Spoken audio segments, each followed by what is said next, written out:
उसी यीशु के बाबरकत और पवित्र नाम में आप सबकी सलामती हो। खुदावंद आप सबके साथ हो। खुदावंद आप सबको बरकत दे। आमीन। आइए खुदावंद के जिंदा पाक कलाम में से आज हम पढ़ेंगे मत्ती की अंजील उसका 6 बाब।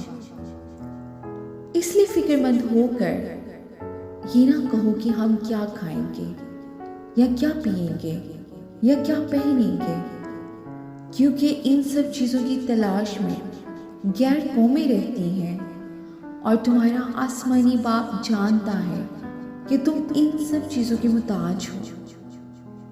बल्कि तुम पहले उसकी बादशाही और उसकी रास्तबाजी की तलाश करो, तो ये सब चीज़ें भी तुमको मिल जाएंगी। आमीन। बस कल के लिए फिक्र ना करो, क्योंकि कल का दिन अपने लिए आप फिक्र कर लेगा। आज के लिए आज ही का दुख काफी है। आमीन।